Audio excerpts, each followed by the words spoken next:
Hi, everyone. Good afternoon. Today we'll be talking about U.S. energy policy.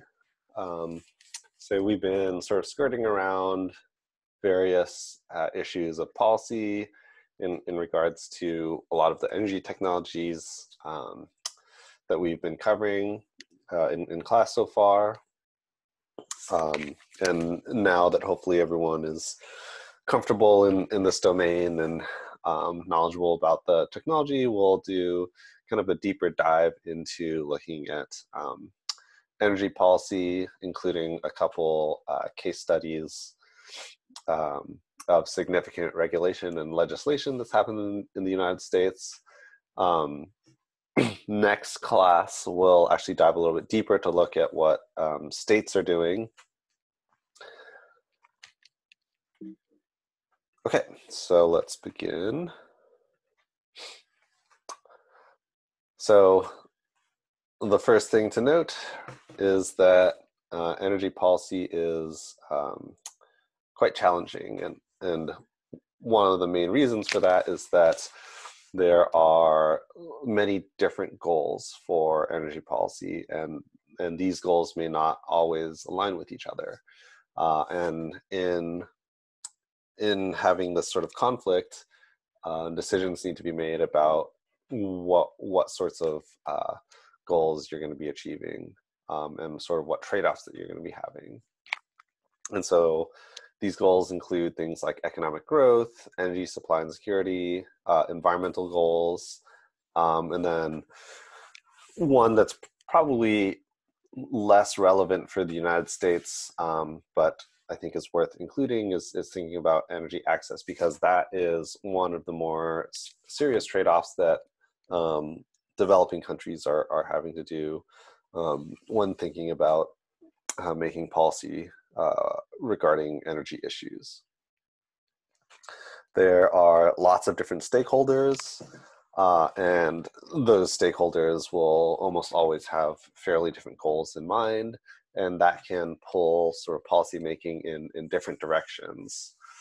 And then one topic which we'll be discussing quite a bit today is about an ongoing debate regarding what the role of the government is in making policy, and whether or not the market itself would just be able to conduct its natural workings to promote shifts in our energy domain.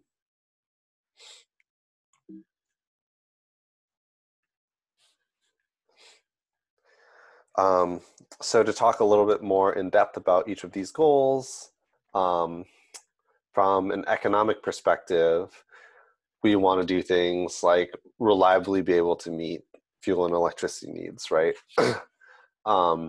In the United States in particular, along with many other developed countries, for example, the reliability of electricity, it's one of the most important goals for the electricity industry is to basically never have a blackout. And when that does happen, such as last year with the PG&E response to fires, right? That was a really big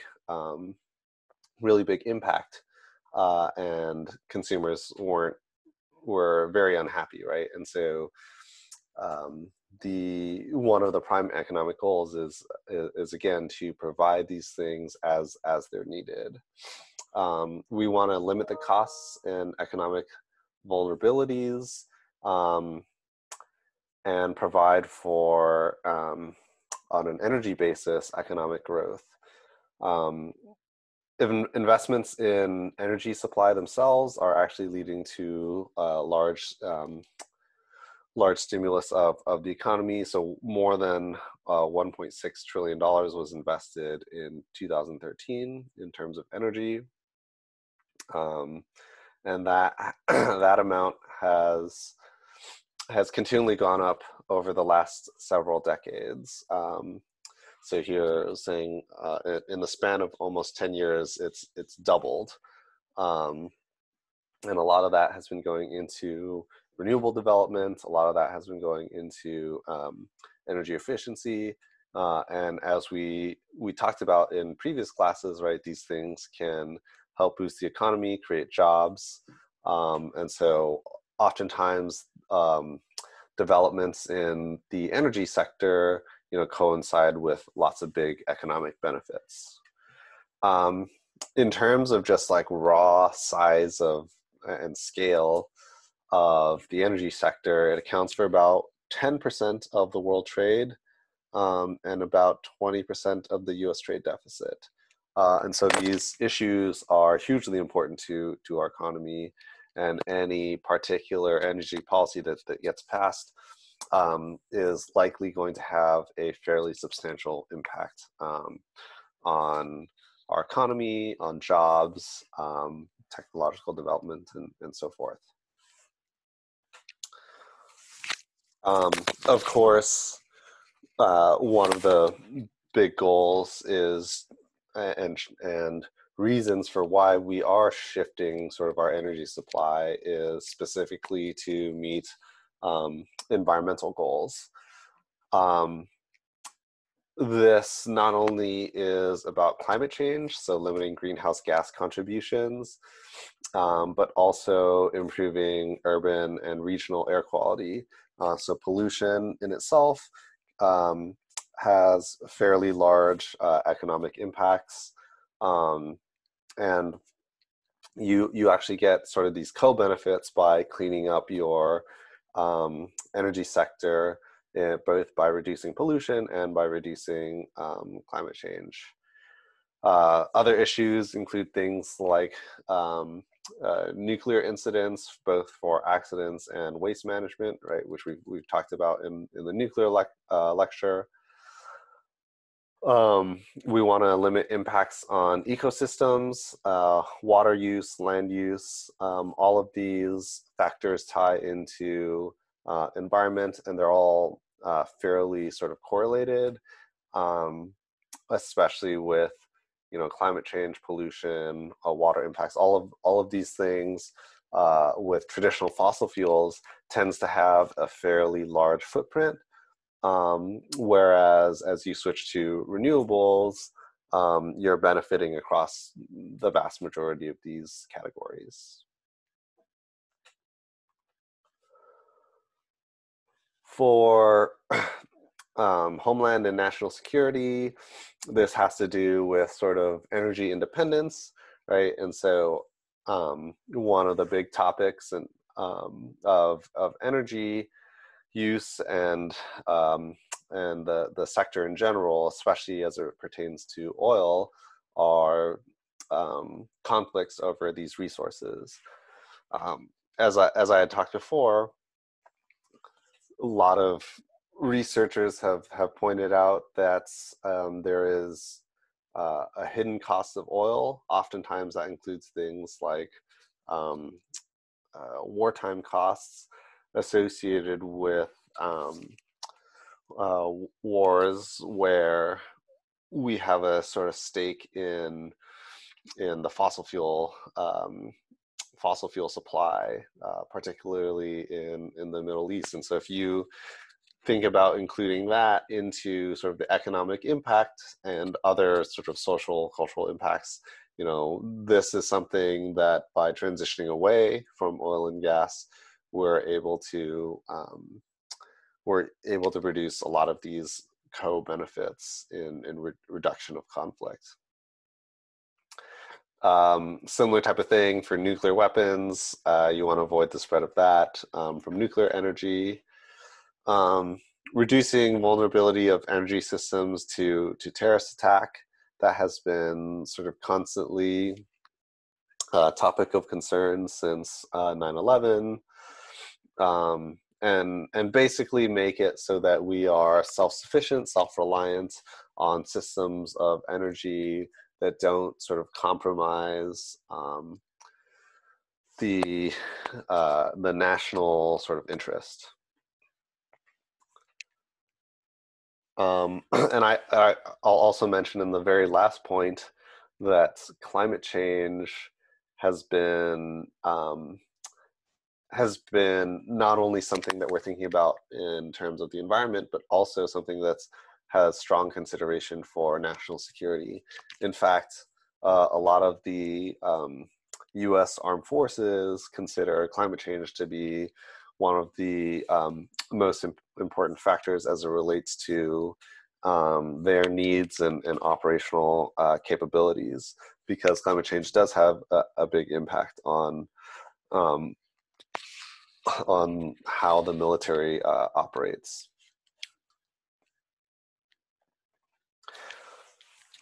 And then lastly, energy access.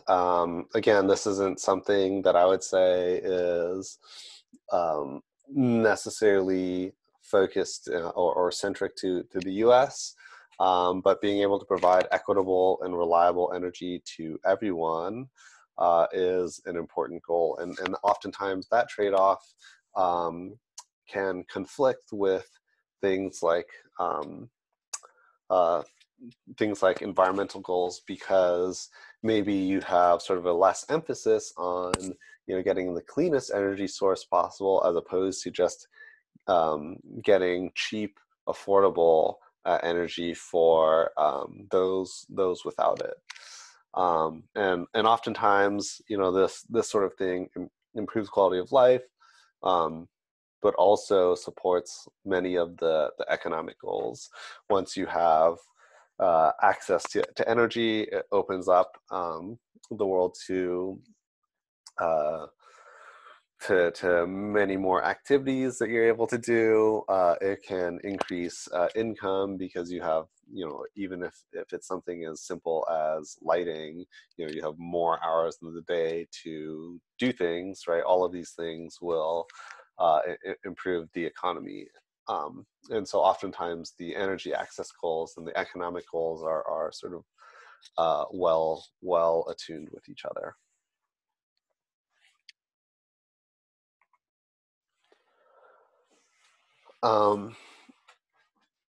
The cost of a 2-degree plan is very high. Getting the world to a 2-degree Celsius emissions path, folks estimate, will be on the order of about $50 trillion in total investments out to 2035. And that includes about $40 trillion in energy supply. So changing the source of where your energy and electricity are coming from, and about $14 trillion in energy efficiency. Yeah, and that's kind of a rough estimate, right? Different researchers will have different models that show how you may reach a goal such as a 2-degree Celsius emissions path in slightly different ways. But I think everyone basically agrees that the costs are going to be sort of tremendously high. And I don't think that there's necessarily a great way around that. It's something that our society faces, and at some point is going to have to pay. By 2035, the investments will in low carbon energy supply rises to almost $900 billion annually, and spending on energy efficiency can exceed a total $1 trillion, which is double the amount seen in sort of less stringent scenarios. Again, sort of just to emphasize here that it's going to take a very serious effort and a very serious amount of monetary investment to get us on a emissions path that lets us get down to a global warming of only 2 degrees.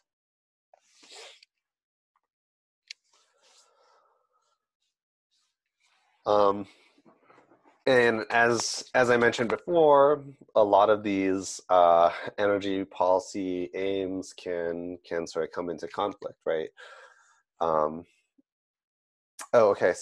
Quick question here. In terms of cost, is it global or the cost for the U.S.? So this, everything that I'm talking about so far is globally for the economic investment. So when I'm talking about um, sort of addressing it, addressing a 2-degree plan sort of worldwide. Yeah.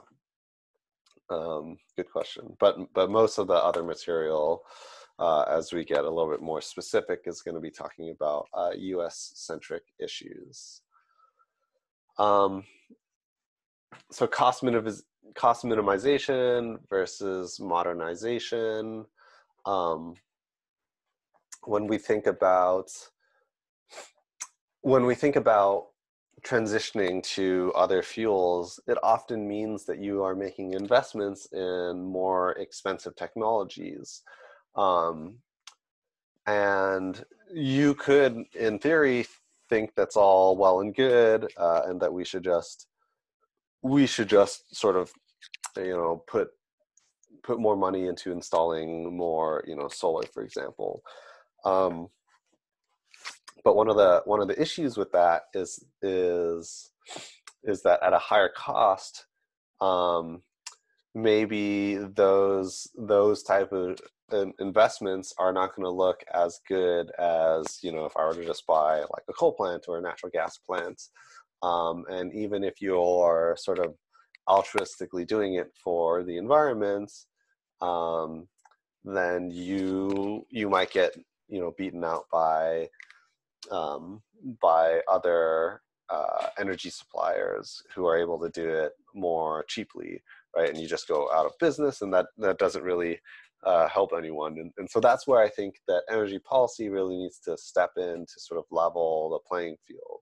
And we'll talk a little bit more about this concept as we go on to think about things like carbon taxes.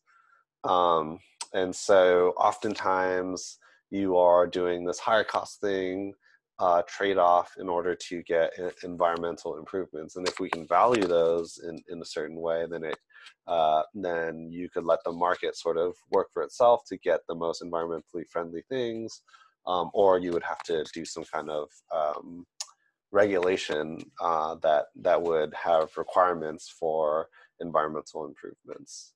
And so you always have this sort of tension between costs and environment, or I should say you typically have that. There are some cases where, the best environmental things tend to be also the cheapest. And those are sort of the nicer win-win scenarios. But you don't see that all the time. Increasing domestic fossil fuel production oftentimes has some trade-off with protection of fragile ecosystems. So if we think about the moratorium on offshore drilling, right, we could potentially decrease reliance on foreign oil. We could lower domestic prices, increase domestic supply, but that would come at the cost of local environmental harms, especially on ecosystems that are located in areas where you would do a lot of the oil drilling, and you would also increase risks of things like oil spills, which have obviously large-term devastating impacts on ecosystems. And so we do need to think about that sort of trade-off. And then another big one is even when it comes to being good for the environment, right? Nuclear and renewables can sometimes come into conflict, because nuclear is basically as clean as renewables, but there's a lot of other sort of risks associated with them.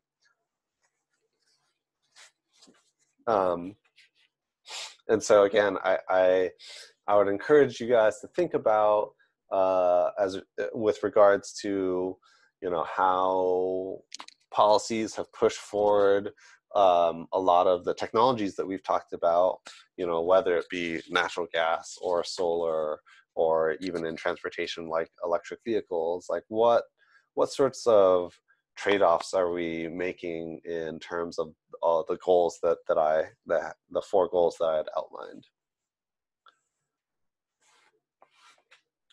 And again, I think this slide is more of a reiteration of a lot of the factors that we've talked about in sort of understanding the individual technologies, but sort of as a quick refresher, right? Reducing oil demand without incurring excessive economic or environmental costs.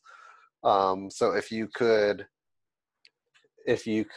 get people to drive less, then you might be reducing environmental costs, but that might be incurring some economic damage, right, by decreasing mobility. But an alternative way would be something like improving the efficiency of the vehicles. That's another way you could reduce oil demand. 2, improving urban air quality. 3, using improving technologies would help to use more abundant coal resources without impacts on regional air quality and on acid rain. So I think this is kind of referring to improvements in technologies such as efficiency of these plants, but also things, futuristic technologies such as carbon capture and sequestration. 4 is to expand use of nuclear energy. And 5, achieve and sustain economic prosperity while controlling risks from global climate change. So if we were able to do things sort of affordably, help the economy, reduce emissions, that would be sort of the ideal scenario.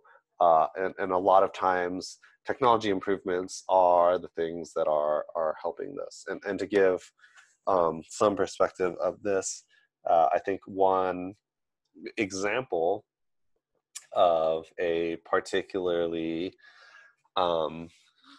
salient energy technology that has really improved over time is wind.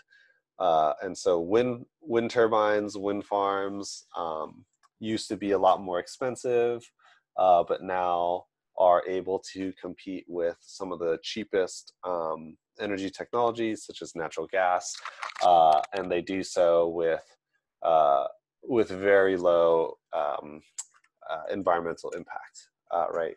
So you don't have any pollution or greenhouse gas emissions associated with the marginal use of wind power. And so that's, I think, a nice little example of being able to improve these technologies.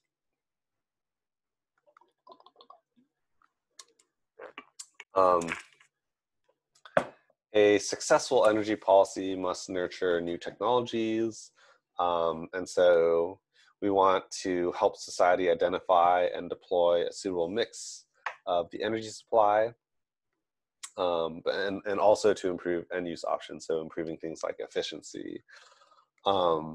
And the best ones are the ones that have sort of a good compromise or a well thought out, well intentioned set of goals to meet all of those different objectives of the economy, of the environment, and of energy security.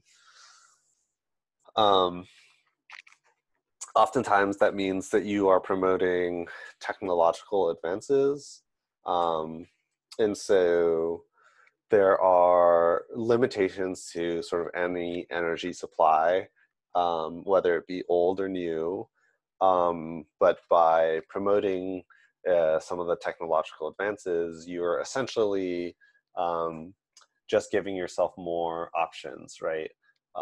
And that can, by balancing a lot of these options, you can help to reduce tensions between your objectives.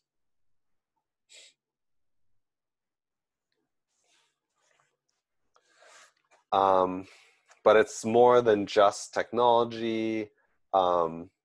We have to take into account, human behavior and consumer choices, and so these issues become can often be a focal point of the policy, because It can be one of the things that can be most difficult to reconcile is human behavior, and this can be as simple as you've got the best place to put a wind farm. It makes the most sense economically. It addresses our issues of reducing local pollution and carbon emissions more broadly, but maybe you have someone who doesn't want that wind farm to be built in their backyard because it's an eyesore. And so a lot of times these sorts of well-intentioned deployments or well-intentioned energy policy might miss some of these aspects, which could hinder in its success. So thinking about all three of these points is critical, I think, to good energy policy. So restructuring current energy systems and valuation of environmental externalities, which we'll cover more in just a second.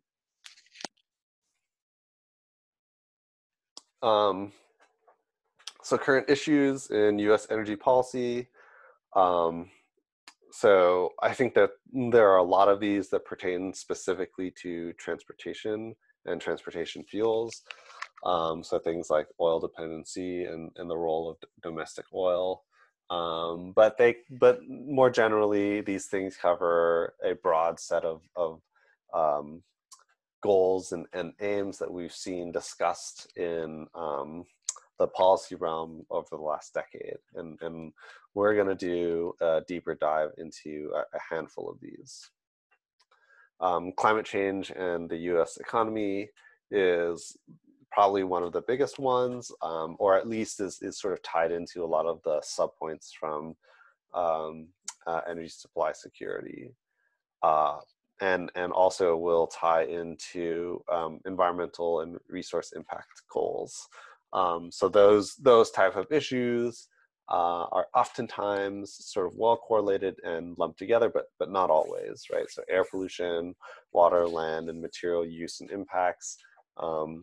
These are important considerations in the modern era of energy policy.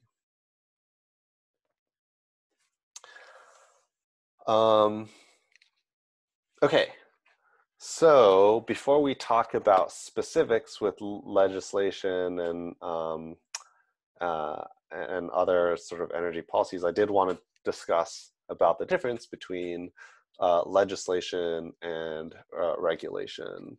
And so legislation so both of these are essentially laws, and they have basically the same force, right? Legislation is made by lawmakers. So at the federal level, you can think of the House of Representatives and the Senate, both parts of Congress.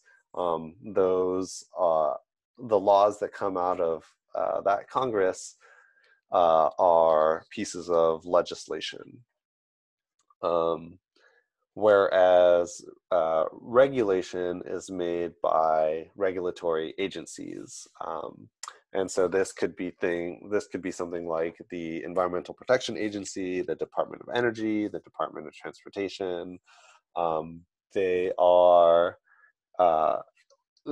while the bulk of the workforce in a regulatory agency are what we call sort of career officials, they also have political appointees made by the presidents. And at the state level, those appointees are often nominated, or they are nominated by the governor instead of the president. And they provide sort of a guiding principle for the agency in terms of what they're going to pursue, what sorts of regulation and policies they want to go after during their time in office. Um, yeah, so when I say policy, it is a broader classification of two subtypes, right, of legislation and regulation. Um, and so one of the things you might be asking yourself is, okay, why do we have both legislation and regulation? Why not just have lawmakers make all the rules? And the answer to that is that federal agencies often have a lot more sort of domain-specific knowledge, and so you wouldn't want necessarily like a congressperson to be making rules on, for example, like federal uh, patent issues related to drugs for pharmaceutical industries, because they have probably a lot less working knowledge of what goes into all of this. And so that's why you may have some regulatory agencies such as like the FDA, which is going to look, which is going to have a lot more domain-specific knowledge about that particular topic, and is much more sort of well-positioned to create real regulation on specific issues. So you can see, and this happens fairly often, a relationship between the legislature and the regulator, where the legislature says, hey, we would like you, the regulatory agency, to create a rule regarding, this particular thing, and we're going to give some higher level sort of guidance on what the direction of a particular policy should be. But then the regulatory agency is the thing that actually makes the rules and puts them together.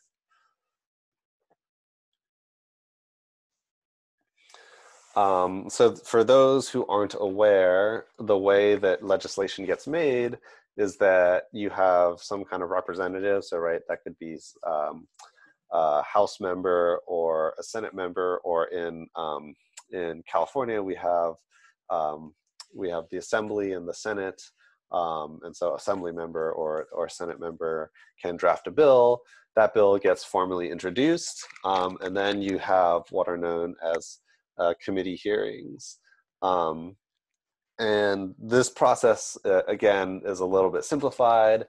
Your law could get passed into many different committees, and then the legislature is going to vote for the bill, and the bill has to pass both the House or Assembly side and the Senate side before it goes to an executive for signing. In terms of regulation, it's actually fairly different. So folks, I think, are typically a lot less familiar with the rulemaking process for regulatory agencies. But in general, it looks something like this, where you have a rulemaking that's announced, and that gets published by the regulatory agency, and then they open up for some amount of time for a public commenting period. Oftentimes this is, there's a minimum of like 30 days, but it can go up to something like a year, maybe even longer. And the public, anyone is able to comment, and anytime that happens, anytime a comment is made, the regulatory agency has to address it in some way. And they may just say, hey, we looked at the question and we decide not to do anything, but they do have to respond legally.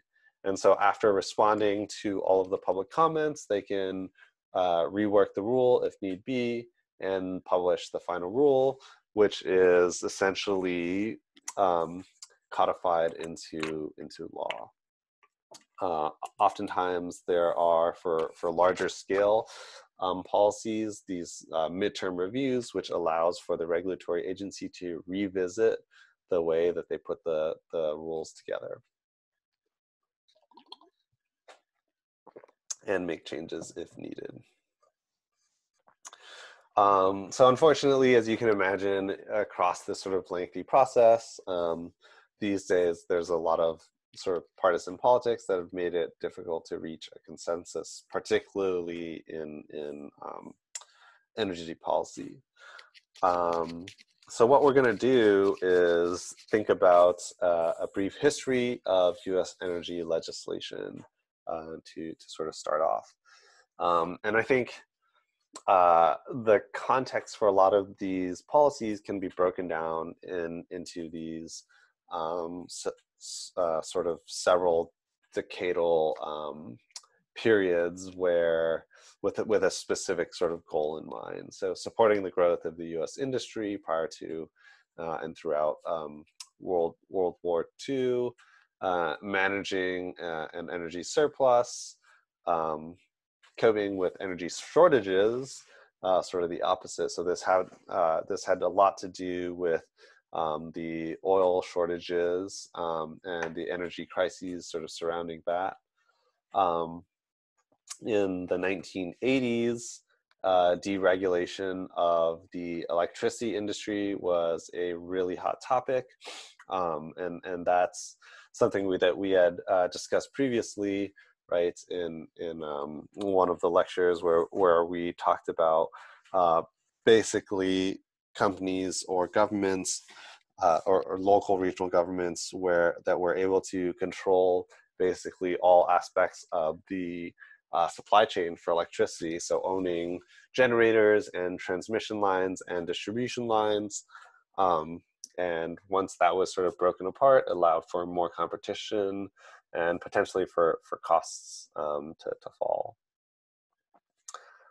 2000 to 2002, energy linked to national security. And in 2003 to 2007, there were a number of comprehensive national energy bills, which we'll look at in a second. Energy independence, so starting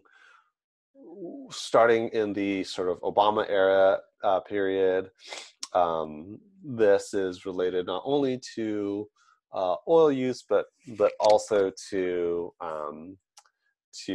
sort of transition into sustainable energy policy. And so over that period of time, over the last decade or so during Obama's presidency, there was a big push for improving efficiency and conservation, and policies that push forward renewables. Since then, there's been a lot of reversal of existing policies, and that has led to a big rise in states sort of stepping up to the plate in promoting progressive energy policies. And that's the topic that we're going to be visiting in the next lecture.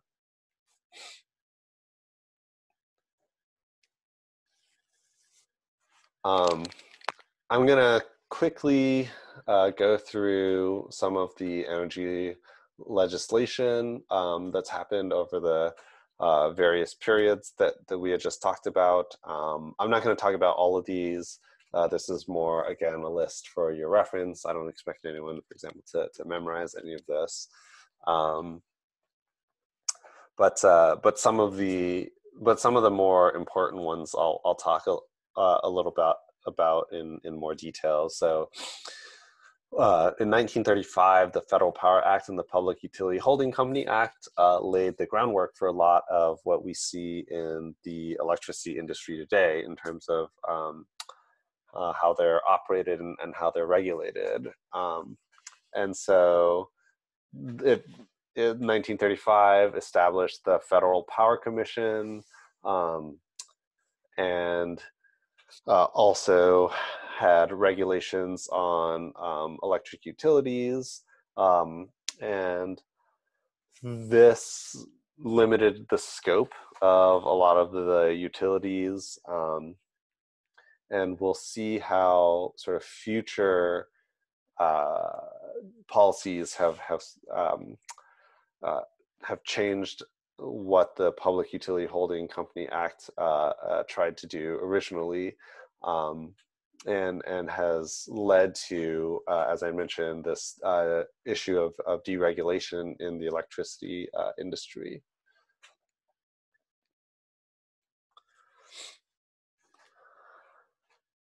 1975, the Energy Policy and Conservation Act. So this was a direct response to the oil crises that was happening in the 1970s.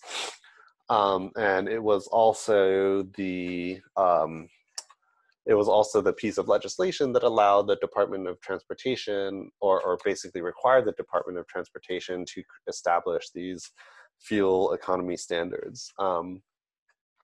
And that, I think, is one of the larger impactful energy policies in the United States, which we'll dive into in the second half of the course today as one of the case studies. In 1977, the Department of Energy Organization Act created the DOE as we know today. So fairly substantial piece of legislation there. And in 1978, there were a whole number of different energy policies that were passed that had various impacts on our energy system. I should note, I'm kind of looking at these. The numbers don't quite align. And so just keep that in mind, that they're not referring to the specific number for on the left and the right to match. The Public Utilities Regulatory Policies Act, also known as PURPA, that was the one of the things that led to deregulation of the electricity industry, and so fairly significant piece of legislation there. I see a question. Why do we call it a crisis during this period? Okay, so this is because in the 1970s, the OPEC, which essentially is a group of it's a group of different countries with that dominate the supply of oil. They operate essentially as a cartel, because they have such a dominant stranglehold on the supply of oil, especially during this time before things like fracking existed. And essentially what they did was to limit the supply of that energy source to a bunch of countries, including the United States. And what ended up happening is we had this big oil shortage, and over the period of the sort of 1970s, we entered an energy crisis because of the lack of supply of oil, and that spurred a lot of these policies to happen.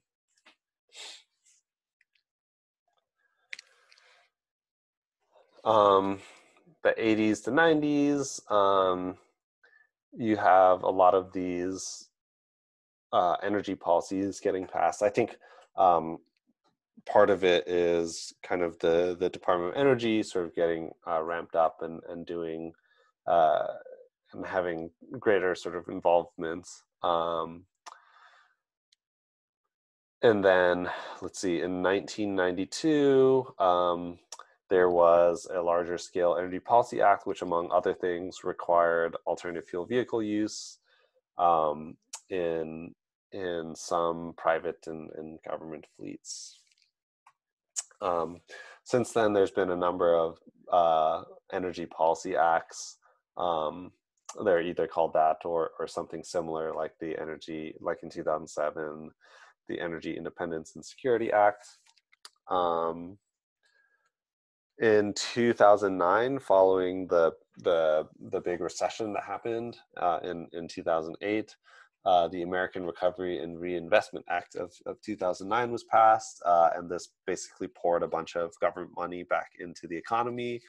But as part of that bill, there were a handful of progressive energy policies that included things like funding smart grids, tax cuts for renewable energy, and then promotion of efficiency measures such as weatherization of low to moderate income houses.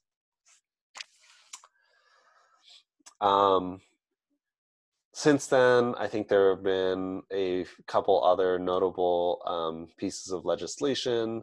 The one that I'll sort of really dive into is the American Clean Energy and Security Act, or the Waxman-Markey bill. And that has to do with trying to establish carbon markets. And again, this is something I'll dive a little bit more into shortly.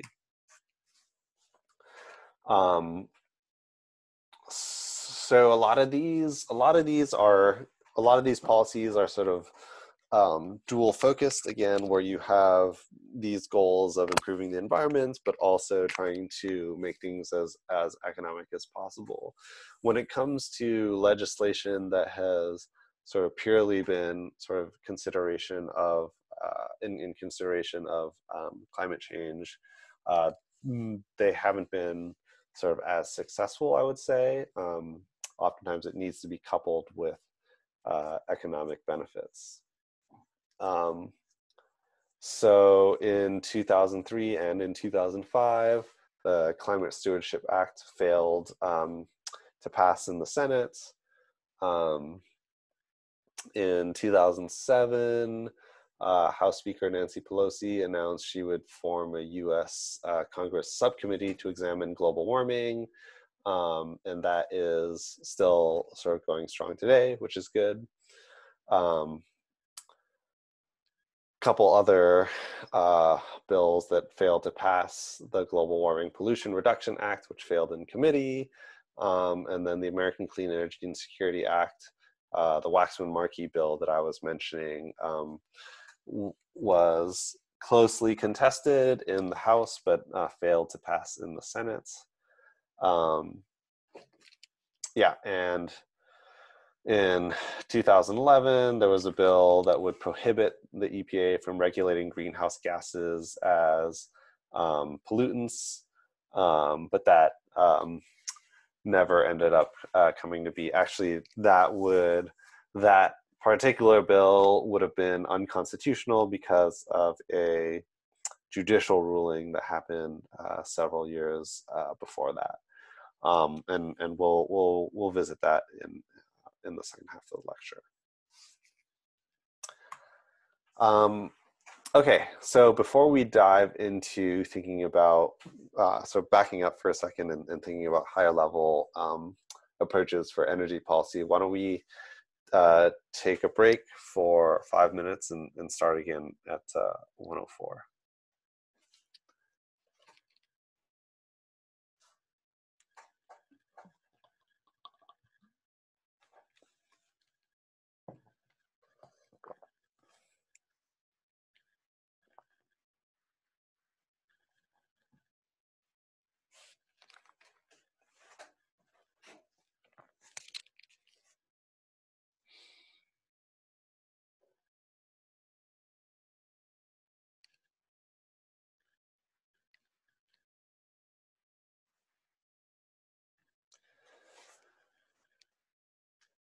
Yes, midterm grades are going to be posted pretty soon. The grading has been done. We just need to post them. So I think that that we'll try and get them up by the end of the day today.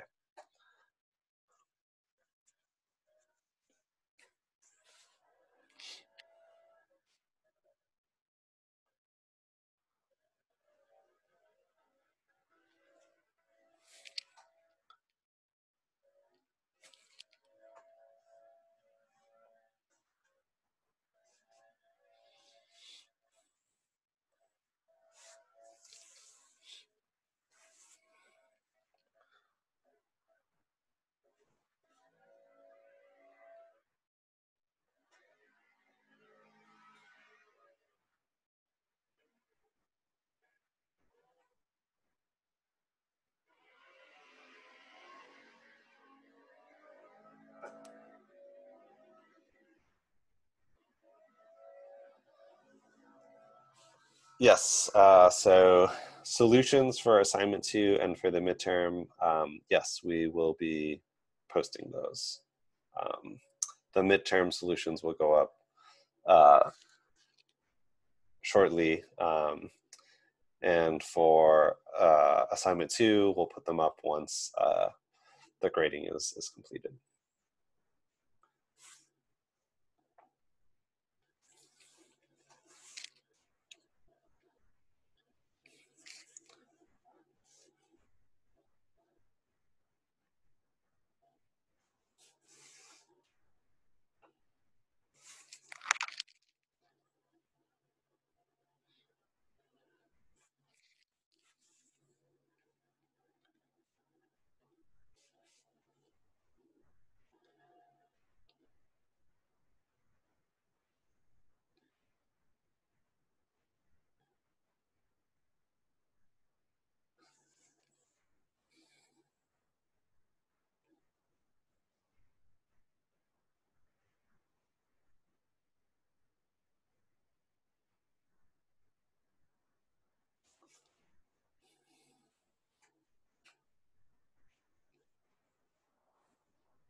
Okay, let's continue on. Still have a lot of ground to cover today. So types of energy policies, you've got subsidies and regulations, and then you have market-based mechanisms. I might characterize the first one more as to say command and control versus market-based mechanisms. Subsidies may actually fall under market-based mechanisms. And so the two sort of mechanisms at the largest scale are carbon taxes and cap and trade. Okay, and so what are these? So a carbon tax essentially just puts a price on carbon emissions, and a cap and trade has something where you have permits essentially that are required to emit carbon, and so you can cap the total amount of carbon, and then you have permits that are available, a limited number of permits that are available for polluters, and the polluters either have to, in order to increase their emissions beyond the permits, they either have to buy the permits from others who are willing to sell them, or they have to just decrease their emissions to whatever their particular level of permits is.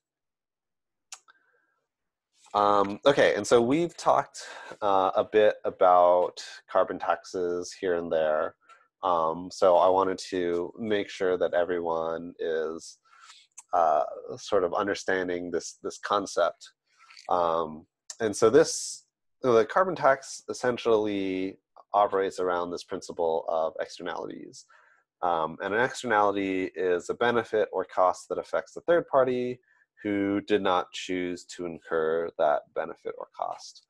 So I have this picture here where you've got a bunch of people who are just maybe pedestrians on the street, right?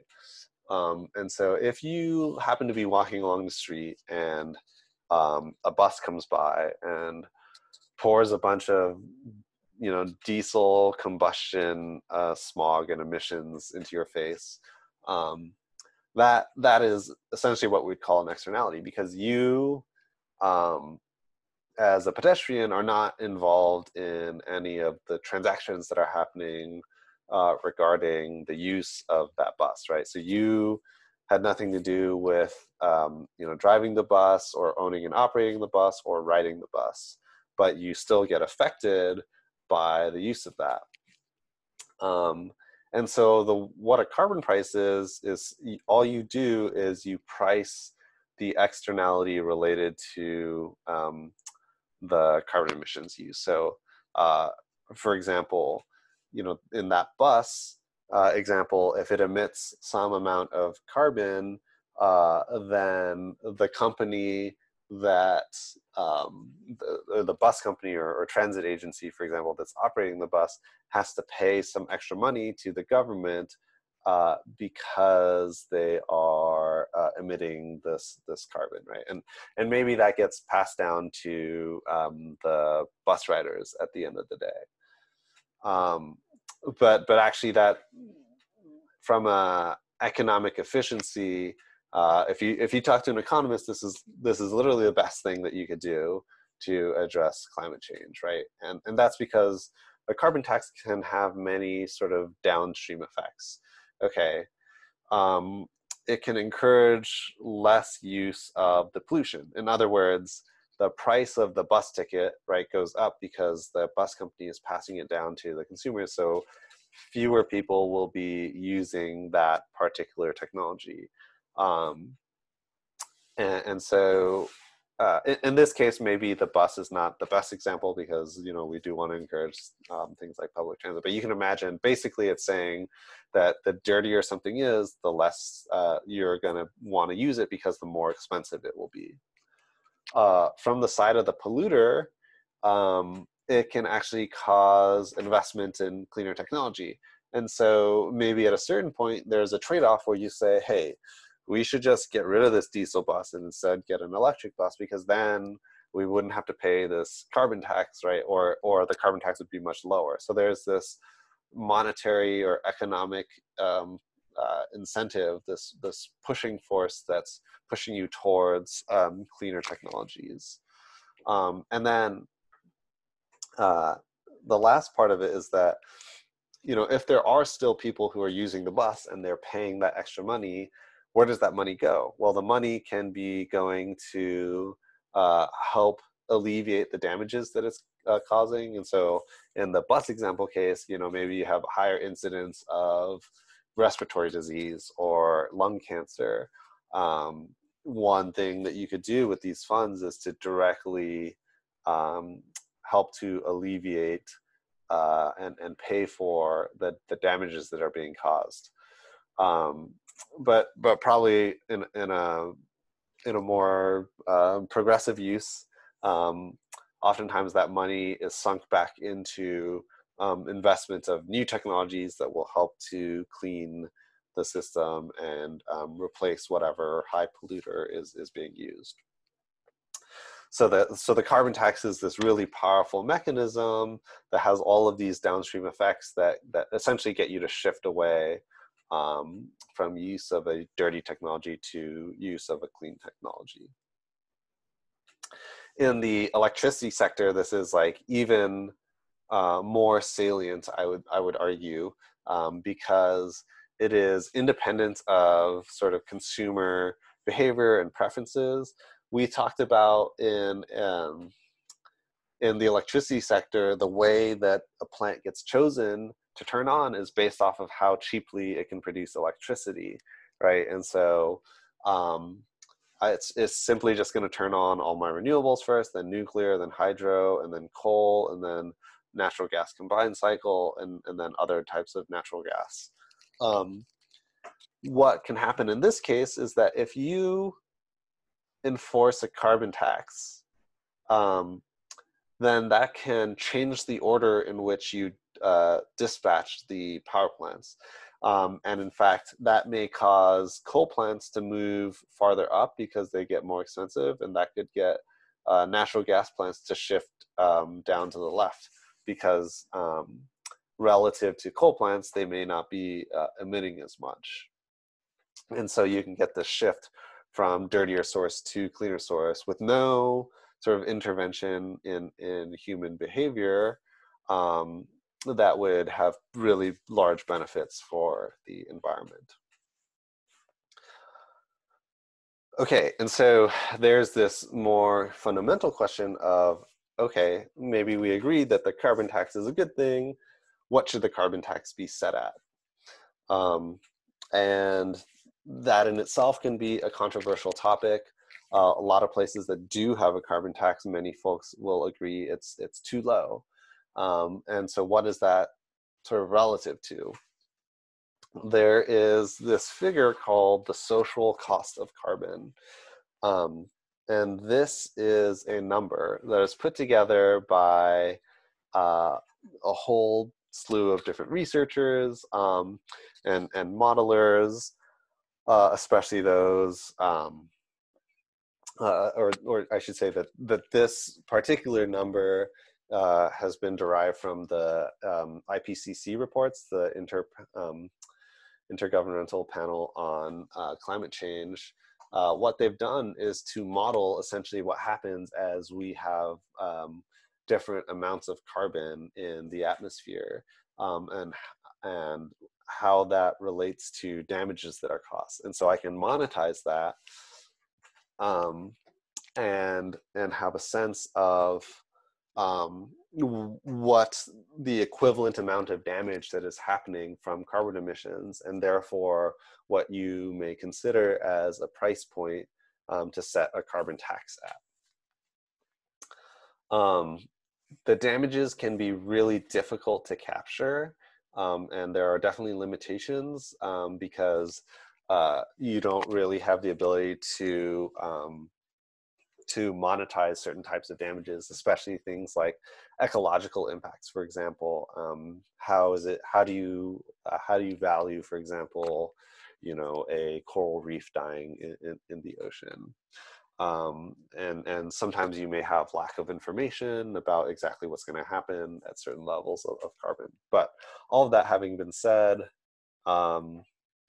there are some decent estimates. So this one is a little bit older. They estimated, the IPCC gave these distributions with a central tendency estimation of $42 per ton of CO2. And that is at a 3% discount rate, right? And so if you have a lower discount rate, then the costs are going to be higher because you put more value into the damages in the future. Whereas if you have a higher discount rate, the costs will be lower because you care less about the future.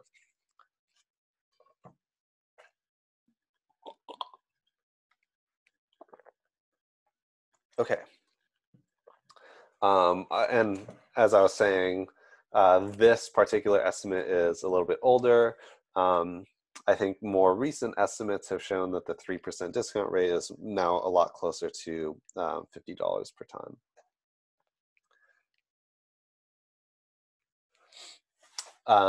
I think this is a nice little graph that shows the share of social costs by country.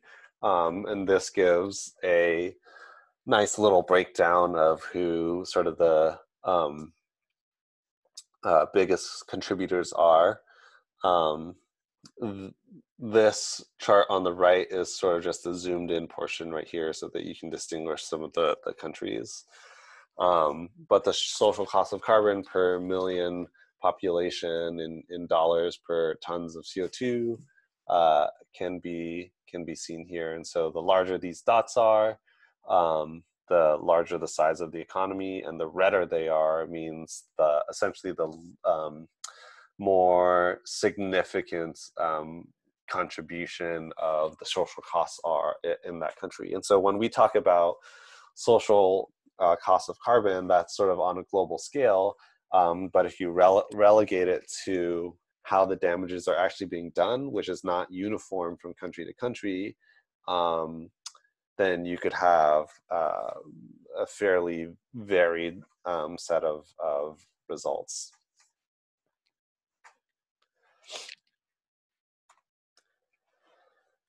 Okay, so carbon taxes, I think, are definitely a little bit more straightforward conceptually. Another popular scheme at a high level is known as cap and trade. And so in this case, the government basically just determines which entities are covered under the cap and trade system, and then they set an overall cap on emissions for everyone in the system. So, for example, the government could decide that all major carbon emitters from large point sources are covered. So this would include things like oil refineries, power plants, chemical factories, and basically they have this overall limit to X million tons of CO2 per year. Once the government sets up the cap, it decides who is covered, and then it distributes these things called tradable allowances. Basically, it's a permission to emit CO2. Or they could, so sometimes they can sell it, and sometimes they're just freely given. But oftentimes it's some combination of the two. Each allowance permits some emissions of a set amount of CO2. And at the end of a performance period, usually, I believe the one in California is done annually, but each covered entity must submit allowances equal to the amount of emissions it produced. So this encourages trading because some firms can reduce carbon emissions more cheaply than others can. And I'll show a visual example of this to get this hopefully straight in your heads. And this, the whole point of the trading system helps to essentially reduce emissions in the most efficient way possible. Okay, so let's take a look at this. You may have a cap that looks like this between these two companies, and they have this allowance, right, which is represented by this circle. And so the red company on the left, they have lower emissions and therefore some unused allowances, and they can sell those allowances to an emitter that has excess emissions in order to allow for that company to be able to operate, and they essentially make some money in this trade. So if we think about not a cap and trade system, but a more what we call command and control, where basically the government tells you how to operate, you might see something like this. In this example here, I have a power plant and a manufacturer, and the power plant emits 500 tons of CO2, and the manufacturer emits 400 tons of CO2. Let's say the command and control says no one's allowed to emit more than 300 tons. That means that the power plant has to decrease 200 tons of CO2, and the manufacturer has to reduce 100 tons of CO2. And then maybe the cost structure looks something like this. costs $2,000 to reduce the first 100 tons for the power plant, then $3,000 for the next 100 tons, and then 4,000, 5,000, 6,000. This kind of escalating scale is not unusual, right? As you do the easiest things to reduce your carbon emissions, it starts to get more and more expensive. So we would expect that as you go from here down to here, that the cost of reducing the carbon will increase as well. And we see a similar type of thing for the manufacturer: $1,000, $1,500, $2,500, and then $4,000 to reduce your emissions. And in this case, in the command and control, by having the regulation basically require all companies to reduce down to 300 tons, it's going to cost a total of $6,000 or $20 per ton, right? Because it's $2,000 plus $3,000 for the power plant, which is $5,000, and then $1,000 for the manufacturer. So $6,000 total. Now let's take a look at the case of cap and trade. So the cap in this case is 600 tons of CO2, right? Here it's allowed for, we want the total to be 600 tons. So each of the companies emit the CO2, still looks the same over here on the left. But in this case, now the companies are allowed to trade. And so what happens is the power plant is actually going to purchase 2 100-ton credits from company B to reduce its own use. So what we'll note here is that in this trade example, on the right-hand side, you can see that the total amount of emissions stays the same because it's 400 plus 200 equals 600. But the way in which the goal is met is a little bit different, because actually the manufacturer will reduce the second amount of emissions even beyond the 300, and then it will sell those allowances to power plant A, which allows power plant A to meet the requirement without reducing the cost as much. Okay, and so in this case, suppose manufacturer B sold it to power plant A at $1,500. That is $1,500 cheaper than doing the 3,000. So the overall cost of meeting these emission goals is $4,500 or $1,500 cheaper compared to our command and control example. And this really speaks to one of the biggest strengths of the cap and trade example is allowing for the most efficient system or letting the market figure out the most efficient ways of reducing CO2, right? Because otherwise, the government would have had to, go into all the companies, figure out what's the most economically efficient way, and then cap them each at sort of different levels, right? As opposed to having sort of this open marketplace that allows for trading to occur. Places that have cap and trade, it's not available sort of at the federal level, but there are a number of participants in cap and trade. As seen in this map. Cap and trade encourages innovation. There's incentive to reduce CO2 for those who can do it cheaply, right? And this is really unlike command and control, where you have a strong incentive not to do better than the regulations, because you don't want to incur any more costs than are necessary. And so a lot of economists, right, will point to carbon taxes and cap and trade as sort of the best ways to achieve climate mitigation. And I would be somewhat inclined to agree.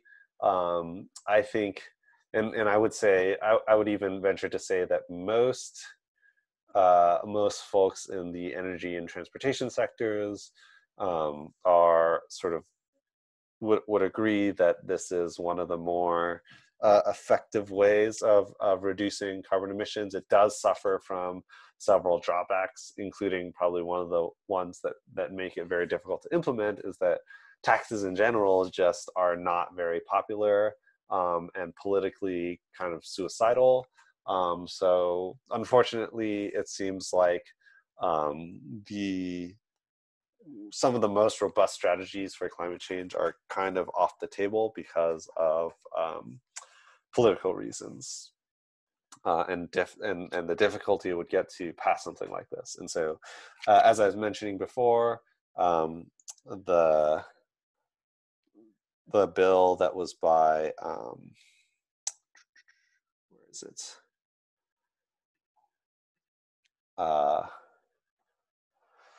The Waxman-Markey bill would have established cap and trade program for the entire U.S. government or for the entire U.S., but that didn't end up happening.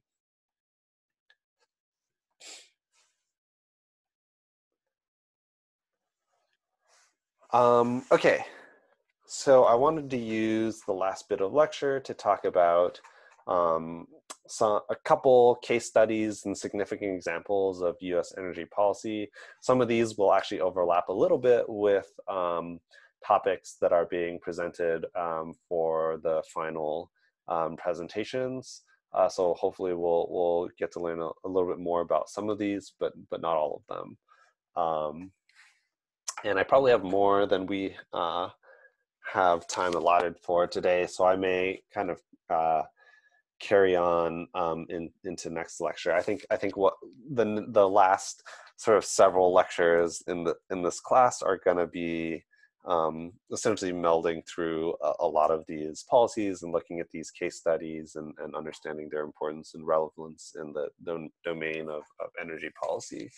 So we're not going to stick, super precisely with the syllabus or anything, but hopefully this will be interesting and engaging still for all of you guys. Okay, so the first one that I wanted to talk about, probably because I know the most about this as it relates to work that I've done in the past, is about CAFE standards. And so CAFE standards, also known as the corporate average fuel economy standards. As I had mentioned before, this was in response to the oil crisis and passed as part of the Energy Policy and Conservation Act, a legislative act. And it essentially required the US Department of Transportation, or more specifically, a subcomponent of the DOT called the National Highway Traffic Safety Administration, or NHTSA, to enforce compliance with a set of standards. And what do those standards look like? Right here, we have a chart. So you can, I would say for now, kind of ignore this grams of CO2 per mile. We can just look at the miles per gallon MPG over here. So starting in the late 70s, the CAFE standards come into place, and what you see is a requirement in the solid lines. So you've got your blue line and your red line for light duty trucks and passengers. The green one is just combined, but you can kind of ignore that.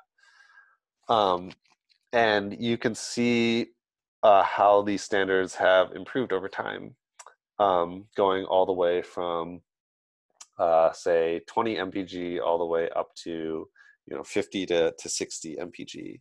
I should note that the miles per gallon here are not the same as the ones that you would see on like the label for your car or anything. It's because these have to go under a particular sort of test cycle. They typically overestimate the fuel efficiency, and that's a pretty well-known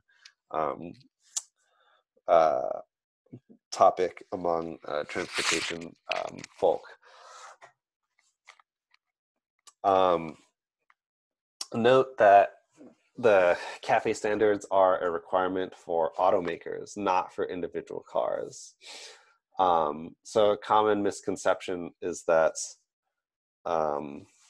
all cars need to be a certain fuel efficiency, and whereas in reality, the average sales weighted fuel efficiency needs to reach a specific target. And also because of the way that we structure our fuel efficiency in miles per gallon, so distance per volume instead of volume per distance, which is more common in places like Europe. You may have like liters of gasoline per kilometer. It also makes the calculations really confusing. So what is the average, so as a hypothetical, what is the average fuel economy for a manufacturer that sells 10 20 mpg cars and 10 30 mpg cars? And so you might think to yourself, well, that's pretty easy. It's just 20 times 10 plus 30 times 10 divided by 20. In other words, 25 mpg. But actually, it turns out that's wrong, because you actually have to do a harmonic average when you're talking about mpg. So it's actually, if you guys remember back to your algebra in high school, harmonic average. Oops, let me use.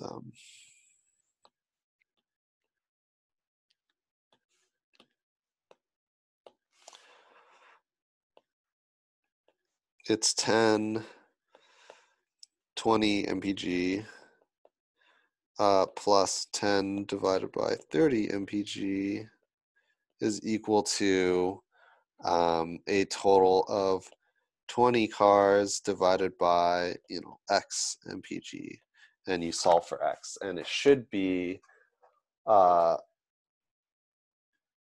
see,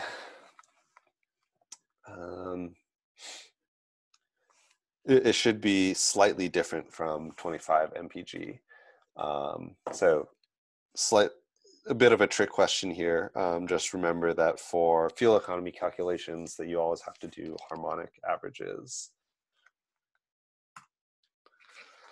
Okay, and so how does this work? When an automaker complies with the regulation, they generate credits based on their target. And the credits can be traded between different automakers, and they can also be banked so that if you exceed your target 1 year, you could use the credits again in later years.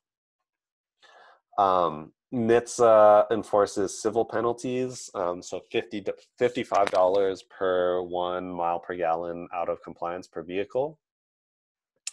And some companies are in violation of the standard and therefore have to pay a lot of money.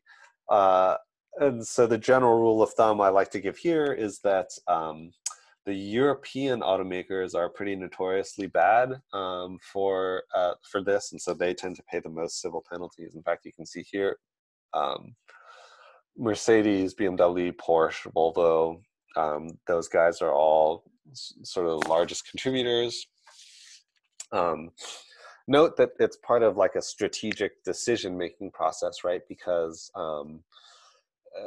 especially for more luxury brand vehicles, it may be worth paying the penalty, which is why you see some of the luxury brands here as the ones who prominently pay the most money. When it comes to American car makers, they tend to be sort of right on the compliance boundary. So they are meeting the CAFE standards. And then lastly, Asian automakers historically have tended to exceed the standards, so they have like a big supply of credits built up, right? So I'm gonna actually go back one slide, or there are 2 slides here.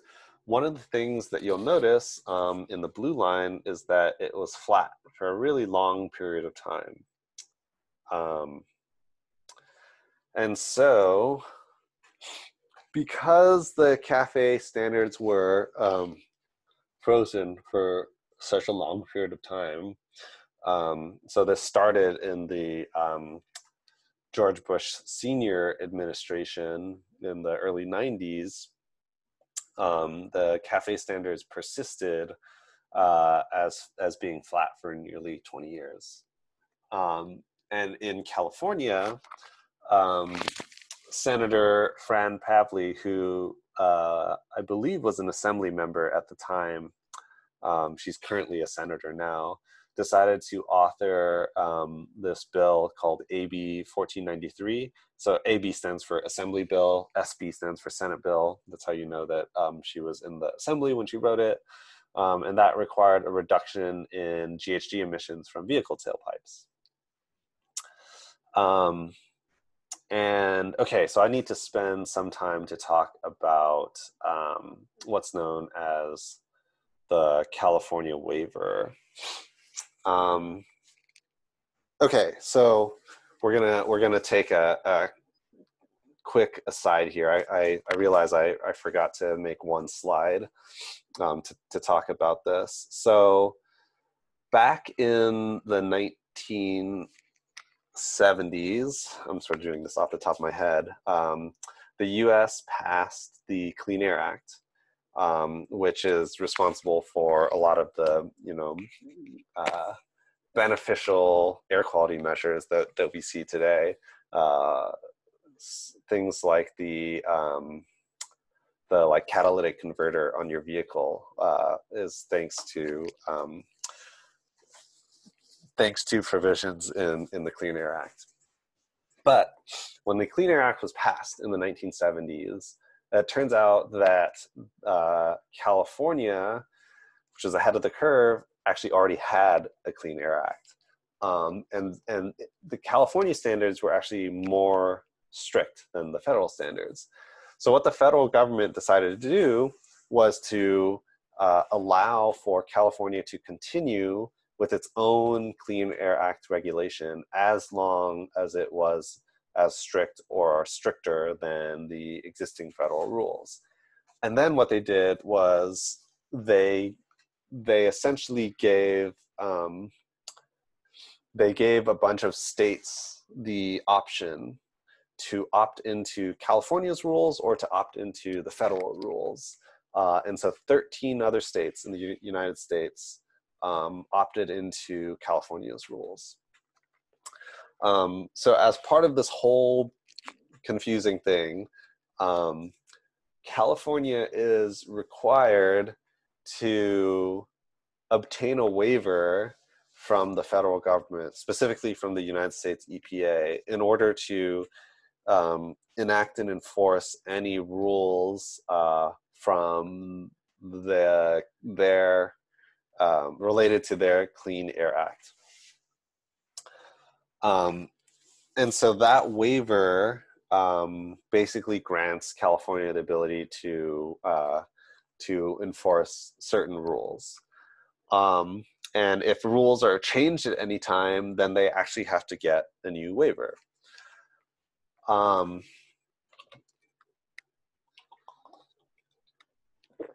AB 1493, or these Pavley regulations, the justification behind this was to be enforced under California's Clean Air Act, and therefore they needed to get a waiver, a waiver in order to make their own fuel economy standards, right? Because CAFE was flat for a long period of time, and so they made this request back in 2005, December of 2005, shortly after the bill was passed. But for a period of 2.5 years, the Bush administration essentially sat around and twiddled their thumbs until March of 2008, and then they just denied it and said, we're not going to enforce this waiver, or we're not going to let you have this waiver. And so that effectively precludes California from being able to have their own fuel efficiency standards. At the same time that all of this was happening, there was this really famous court case, and this is actually what I was talking about earlier with the unconstitutional part about regulation of CO2. So Massachusetts, along with 11 other states, sued the EPA to determine whether or not EPA has the legal authority to regulate carbon dioxide under the Clean Air Act. And the Supreme Court ruled not only that they have the authority, but they are literally required to regulate it, both from point sources and from mobile sources, so CO2 emissions from motor vehicles. So now we've got this really interesting situation where the Department of Transportation is the one that is regulating fuel efficiency. But you've actually got the EPA also now required to join in on that whole regulation, because efficiency and emissions rates are directly correlated, as we've talked about in this class. And then you've got California. You've got California here as well, who wants to have their own separate set of regulations. Okay, so what happens? End of 2008 rolls around. Barack Obama gets elected as president, and he ends up granting the waiver to California. And so you've got the DOT, you got EPA, and you have the California Air Resources Board, all sort of making three separate pieces of regulation that would all be regulating the same set of stakeholders. This led to a huge sort of backlash from automakers, where they argued, probably rightly so, that following three different standards would be very difficult and very costly. So the EPA and NHTSA so everyone gets together and sits at a table and basically come up with a plan to create this regulation, and EPA and NHTSA essentially agreed to harmonize the standards. And so what I mean there is that the standards match, so that when automakers comply with, the GHG rules or the CAFE rules, that they would automatically be complying with the other ones. Sort of. They did it as much as possible, although there are some small nuances in the regulation that make it so that they don't quite match. And then because California was brought to the table, they actually ended up choosing not to pursue their own set of rules, but to willing to just let the fuel economy standards that EPA and NHTSA put together as the prime thing. The big benefit that they got out of joining this discussion was that they were able to influence the rulemaking to be way more stringent, because they always had this option of saying, hey, if you don't make the fuel economy standards strict enough, we are just going to make our own. And because we have the waiver now, they're able to do that. And so the three regulatory agencies are able to put together this one national program. CARB sort of steps away from the administrative aspect and putting the regulatory rule together, but they are able to influence the rule so that you're getting up to, so the initial rulemaking that was published, the first final version was 54.5 miles per gallon on average for new cars by 2025. Okay, and so that led to a pretty amazing set of standards, definitely tightened up and ratcheted down on automakers to really try and pursue good fuel efficiency metrics. And there are a lot of studies that were done during this time, including sort of the topic of my dissertation, as a grad student, looking at what are the impacts and benefits of this particular policy. And so all of this together, it's I think a pretty interesting case study of energy policy that's leading to these big benefits in decreasing oil consumption, improving emissions, what it took to get there, all these like different types of stakeholders. But all of that having been said, the sort of the story here isn't quite over. There's a little bit more political intrigue now that we've covered some of the other aspects of and benefits of the policy. As I'd mentioned, you've got these midterm reviews that happen, and that's in order to so for example, when CAFE was passed, they did all this analysis about how much it would cost to implement specific technologies. And in something like a midterm review, you're able to revisit that and say, hey, was this what we expected? Was it more expensive? Was it cheaper? Should we move the targets up and down in accordance? And so the other portion of the midterm review is that NHTSA isn't actually able to develop rules for more than, say, 4 years at a time.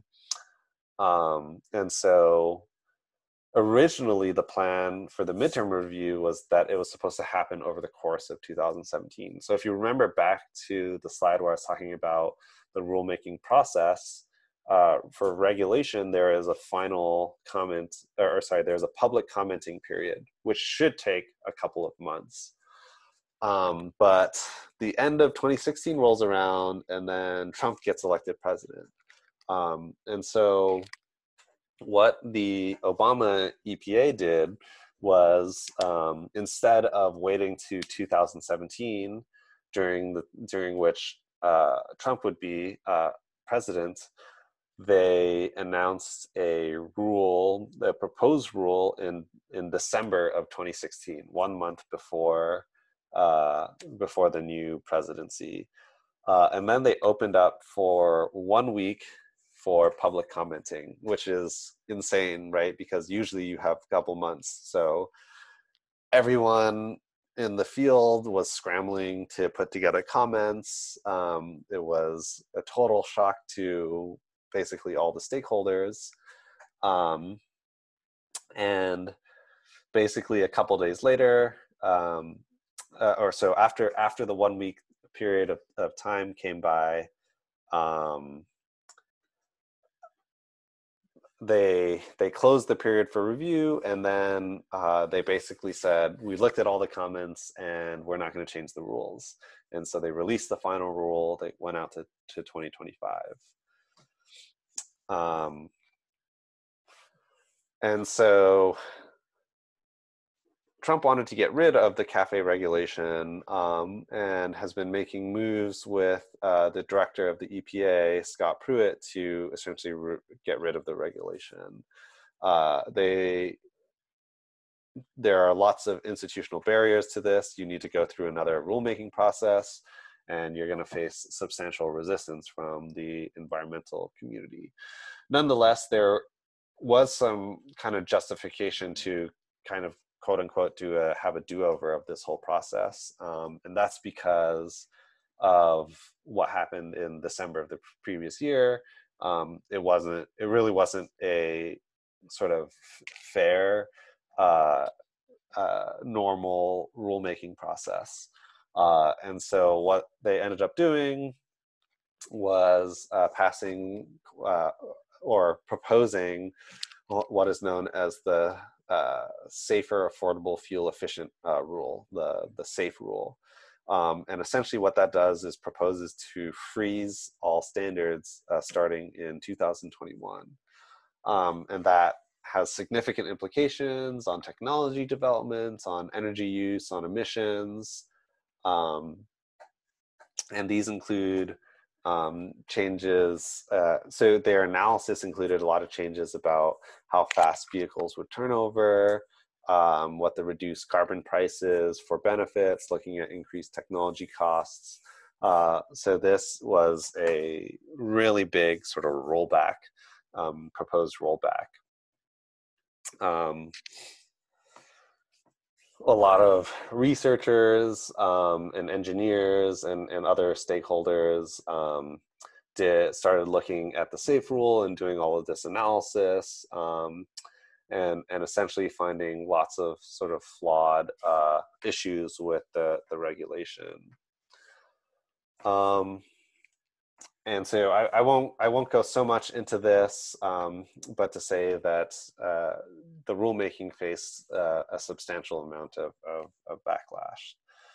The commenting period ended up getting closed, and there were many public comments from NGOs, industry, and academia. UC Davis had a whole bunch of stuff to say. And we wrote some, we wrote pretty specific comments looking at different aspects of the rules. And probably the latest update is the final rule was actually released last month, actually just shortly after class started. They released the rule and they rolled back the standards quite a bit. They didn't actually freeze it to 2021, but they declined it so that instead of getting to the 55 mpg, I think it was closer to like 37 mpg. And so what's happening now is that NHTSA and EPA are getting sued. Actually, just last week, a whole bunch of states, I think 22 states and a bunch of environmental nonprofit organizations got together to submit a bunch of lawsuits to essentially fight the rollback. And then there's also this nuclear option, as a lot of folks call it these days, of California invoking a waiver to pass their own standards. Like I was saying before,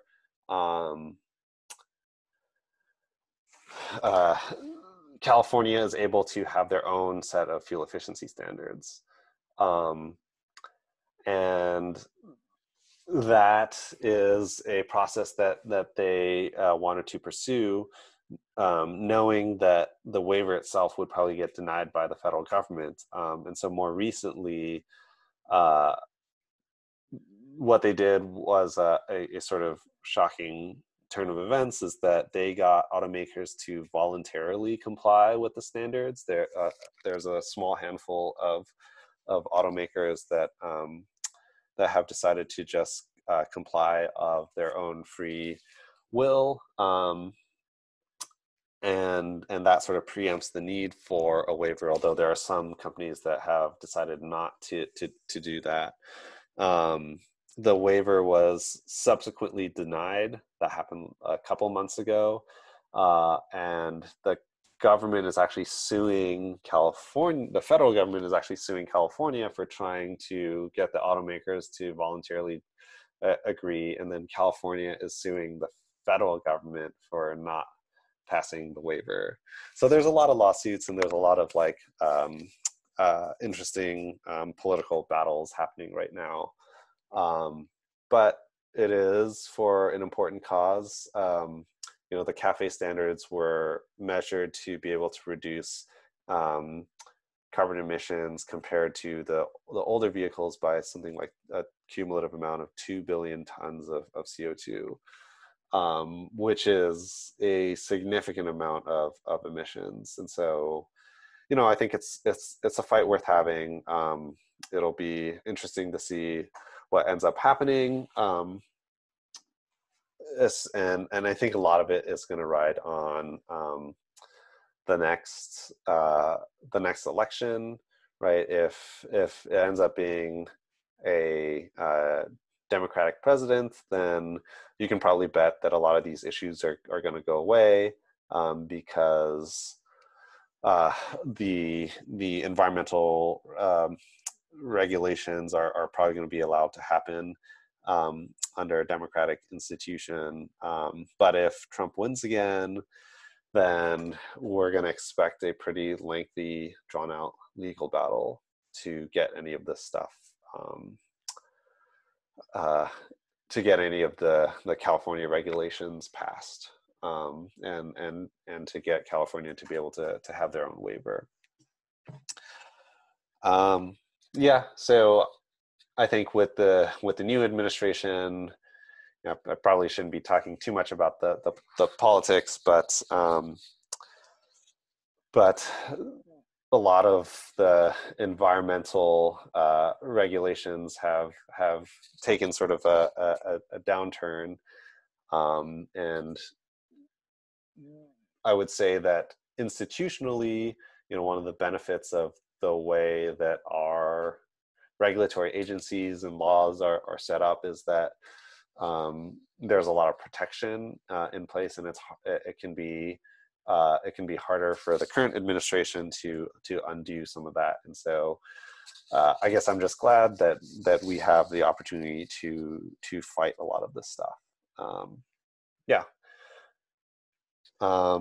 Anyways, I'm hoping that the cafe standards sort of story and layout is a nice little case study of the importance of energy policy, but also a nice little view for you guys to see in depth a lot of the nuance and details that go into not only making the policy, but also sort of the political intrigue and how a lot of the stuff happens in the real world.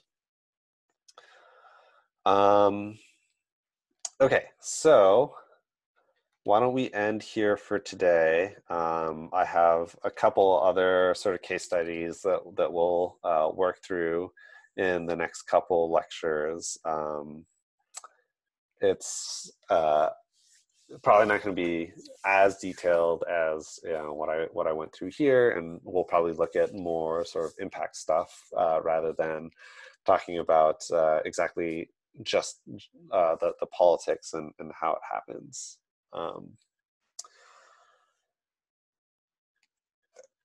Great. Okay. So with that, I'll let all of you guys go, and then if you have any questions about this topic or anything else course related, I'll stick around for a couple more minutes as usual.